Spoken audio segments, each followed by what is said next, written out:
আসসালামু আলাইকুম প্রিয় শিক্ষার্থীরা, আশা করি ভালো আছো। আমি আজকে যে বিষয়টা নিয়ে আলোচনা করব সেটা হচ্ছে স্পেকট্রাম। তো স্পেকট্রাম আসলে বিষয়টা হচ্ছে ইলেকট্রনের খেলা। প্রত্যেকটা মানুষের যেমন স্টেবিলিটি অর্জন করে বিভিন্ন মাধ্যমে।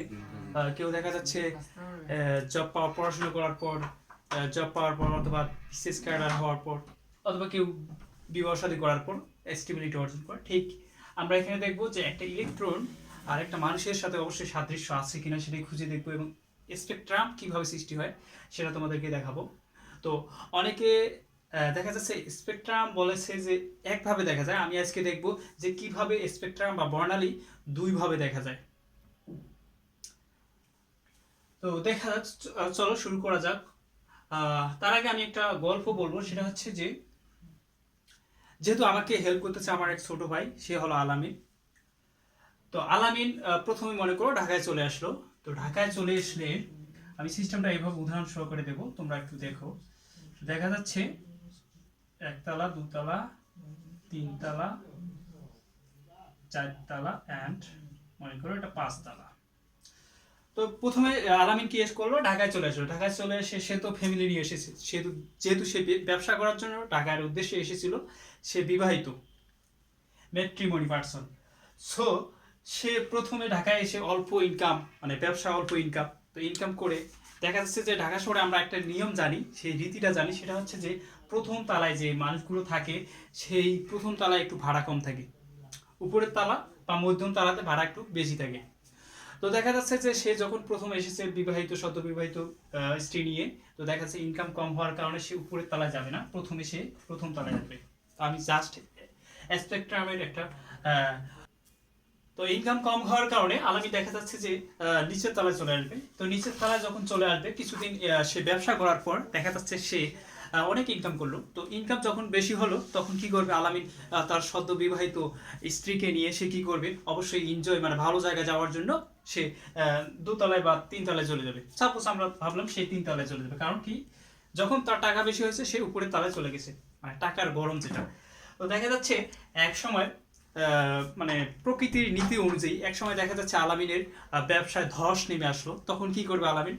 তো আলামিন তখন দেখা যাচ্ছে টাকার ইনকাম কম হওয়ার কারণে সে আবার নিচের তলায় চলে আসবে। ঠিক মানুষের লাইফটার সাথে আমরা ইলেকট্রনের একটা তুলনা করব। দেখা যাচ্ছে আলামিনের লাইফটা সেম, যখন সে ইনকাম করেছে তখন উপরের তলায় চলে গেছে, মানে টাকার কারণে চলে গেছে। আর যখন টাকা কমে গেছে তখন সে নিম্ন তলায় চলে এসেছে। ঠিক এটার সাথে আমি দেখাবো যে স্পেকট্রাম কিভাবে হয়। স্পেকট্রাম সাধারণত দু প্রকার। স্পেকট্রাম দু প্রকার, একটা হলো আমাদের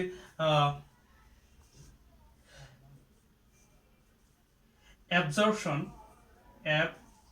অ্যাবজর্পশন অ্যাবজর্পশন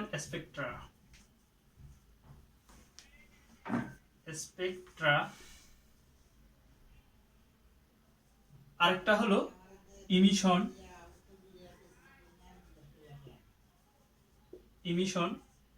স্পেকট্রাম। তো বর্ণালী দু প্রকার।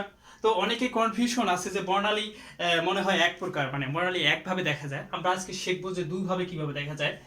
তো অ্যাবজর্পশন বর্ণালী হচ্ছে তোমাদের শোষণ বর্ণালী, আর ইমিশন বর্ণালী হচ্ছে তোমাদের নিক্ষেপণ বর্ণালী বা বিকিরণ বর্ণালী। তো এইটাই আমরা শিখবো।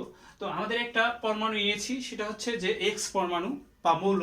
তাকে আমি কি করলাম, যে উচ্চ তাপমাত্রা প্রয়োগ করলাম। তো তাপমাত্রা প্রয়োগ করার পর দেখা যাচ্ছে সেটাকে আমরা একটা ক্যাথোড নলে নিয়ে আসলাম, এটা হলো ক্যাথোড নল। তো নলে নিয়ে আসার পর আমি সেটাকে নিম্নচাপে অধিক বিদ্যুৎ স্ফুলিঙ্গ প্রবাহিত করলাম, অধিক বিদ্যুৎ স্ফুলিঙ্গ প্রবাহিত করলাম। করার পর সেটা কি করবে, সেটা আমাদের প্রিজম আছে, প্রিজমের মধ্যে গিয়ে বিস্ফোরিত হবে। তো যখন প্রিজমের মধ্যে বিস্ফোরিত হবে, তখন দেখা যাচ্ছে যে প্রিজমের মধ্যে গিয়ে সেই পরমাণুটা আমাদের মানে কতগুলো বর্ণরেখা বা বর্ণালীতে সৃষ্টি হবে। যেমন মনে করো এখানে 7টা বর্ণালী দেওয়া হয়েছে। তো প্রত্যেকটা বর্ণালীর তরঙ্গ দৈর্ঘ্য দেওয়া আছে, মানে 400 থেকে 424 ন্যানোমিটার এরকম করে দেওয়া আছে, লাস্ট পর্যন্ত 647 থেকে 700 ন্যানোমিটার পর্যন্ত দেওয়া আছে। তো প্রথমে যেহেতু সে কি করবে, মনে করো আমি ভাবলাম যে এই পরমাণুটা এই রেঞ্জের মধ্যে আলো শোষণ করলো। তো কি করলো? আলো শোষণ করলো। যেহেতু আলো শোষণ করলো, তখন এখানে একটা দাগ সৃষ্টি হবে, সেই দাগটা এরকম কালো দেখা যাবে।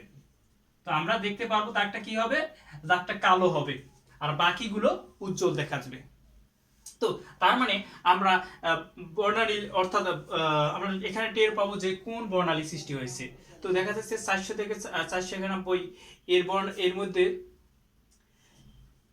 আমরা জানি যে বেনি আসো কলা নামে একটা ওয়ার্ড আছে, সেটার মাধ্যমে আমরা টের পাই যে বেনি আসো কলা। তাহলে এটা হচ্ছে হলুদ। কি বর্ণালী সৃষ্টি হলো?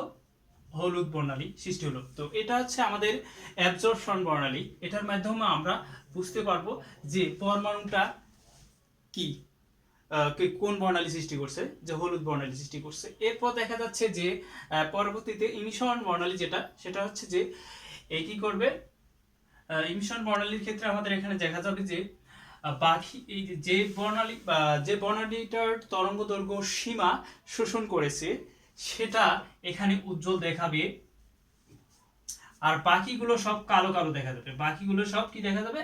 কালো কালো দেখা যাবে। তখন আমরা বুঝবো এটা হচ্ছে বিকিরণ বর্ণালী বা আমাদের ইমিশন বর্ণালী।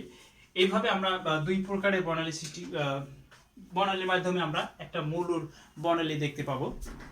তো তোমরা অবশ্যই বুঝতে পারছো যে ইমিশন কখন সৃষ্টি হয় এবং আমাদের অ্যাবজর্পশন কখন সৃষ্টি হয়। এইভাবে আমরা বর্ণালী দেখতে বা পরীক্ষা করব। আচ্ছা, এবার শুরু করি যে আমাদের কাঙ্ক্ষিত পরীক্ষায় যেটা আসে বেশিরভাগ, সেটা হচ্ছে যে হাইড্রোজেন বর্ণালী। তো আমরা হাইড্রোজেন বর্ণালী এখানে শিখব। হাইড্রোজেন বর্ণালী কি, আমরা সেটা একটু বিস্তারিত আলোচনা করব। যে হাইড্রোজেন বর্ণালী হচ্ছে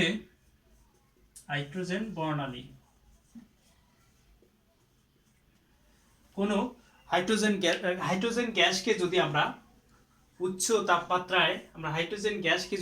তাপমাত্রায় নিম্ন চাপে ক্যাথোড নলের মধ্যে কি করি, অধিক পরিমাণে বিদ্যুৎ স্ফুলিঙ্গ প্রবাহিত করি, তাহলে দেখা যাচ্ছে যে হাইড্রোজেন পরমাণুটা উত্তেজিত হয়ে তার ইলেকট্রন মানে উপরের শক্তি স্তরে চলে যাবে, যার পর যে স্টেবিলিটি অর্জন করবে অর্থাৎ সুস্থিতি অর্জন করবে, করার পর সেটা আবার নিম্ন শক্তি স্তরে ফিরে আসবে। তখন যে বর্ণালীটা সৃষ্টি হবে সেটাই হচ্ছে হাইড্রোজেন বর্ণালী। তো আমরা এই জাস্ট আরেকটু উদাহরণ দিয়ে বোঝানোর ট্রাই করি। যদি এটা হয়, মনে করো একটা পরমাণু, এটা যদি একটা পরমাণু হয়, তাহলে দেখা যাচ্ছে আমরা এখানে যে জিনিসটা দেখবো সেটা হচ্ছে যে বাইরের থেকে আমি তাপ দেব। তো মনে করো আমি এখানে এই ইলেকট্রন মনে করো এখানে আছে, আমাদের ইলেকট্রনটা মনে করো এখানে আছে, বাইরে থেকে যখন তাপ দেব সেটা কি করবে, ওই তাপটা গ্রহণ করবে। তো তাপটা গ্রহণ করে উপরের শক্তি স্তরে চলে যাবে। ওই যে আমি একটু আগে বলেছিলাম যে আলামিন কি করেছে, যখন টাকা হয়েছে, ইনকাম বেশি হয়েছে, তখন উপরের শক্তি স্তরে চলে গেছে ইলেকট্রনটা। আবার যখন তার সুস্থিতি হারাইছে, তো মানে হারিয়ে গেছে বা সুস্থিতি হয়ে স্টেবিলিটি অর্জন করছে, তখন দেখা যাচ্ছে তার বিকিরণ সৃষ্টি হয়েছে, সে আবার নিম্ন শক্তি স্তরে চলে আসবে। এটাই হচ্ছে আমাদের বর্ণালী।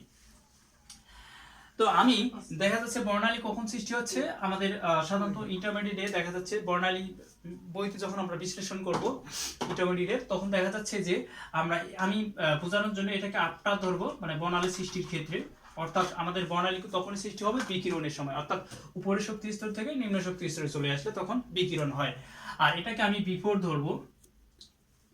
কেন বিফোর ধরবো? কারণ আমি বাইরে থেকে তাপ দিছি, তাপ দেওয়ার পর ইলেকট্রনটা কি করছে, ইলেকট্রনটা তাপ শোষণ করে উপরের শক্তি স্তরে চলে গেছে, তখন তো আমাদের বর্ণালী সৃষ্টি হয়নি। মানে ইন্টারমিডিয়েট সিলেবাস অনুযায়ী দেখা যাচ্ছে আমাদের এখানে বর্ণালী সৃষ্টি হয়নি, তার মানে আমাদের এটা বিফোর ধরবো। আবার যখন এই ইলেকট্রনটি সুস্থিতি হবে, তখন দেখা যাচ্ছে তার শক্তি হারানোর পরে সেটা পূর্বের শক্তি স্তরে চলে আসবে।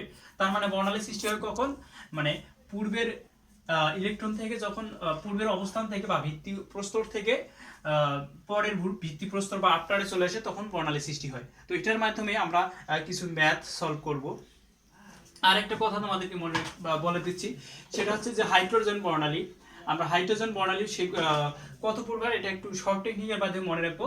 তো আমি এভাবে তোমাদেরকে পড়াই, সেটা হচ্ছে যে একটা শর্ট টেকনিক, লাল বাতির পেছনে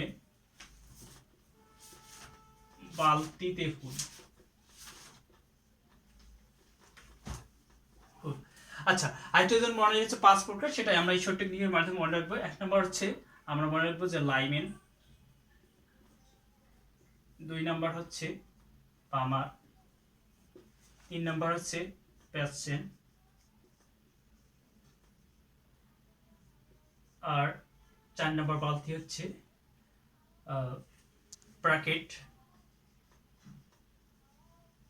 এবং ফুলতে হলো ফুন্ট। এই 5টি বর্ণালী আমরা এই শর্ট টেকনিকের মাধ্যমে মনে রাখলে দেখা যাচ্ছে আমরা সিরিয়ালগুলো মনে রাখতে পারবো। এন সংখ্যা সিরিয়াল মানে কক্ষপথ সংখ্যা সিরিয়াল। প্রথম হচ্ছে N1, এন মানে N2, তারপরে N3, তারপর হচ্ছে N=4, তারপরে হচ্ছে N=5। আমরা এইভাবে সিস্টেমটা মনে রাখতে পারবো। তাই এই শর্ট টেকনিকটা তোমরা একটু মনে রাখবা, তাহলে ভালো হবে।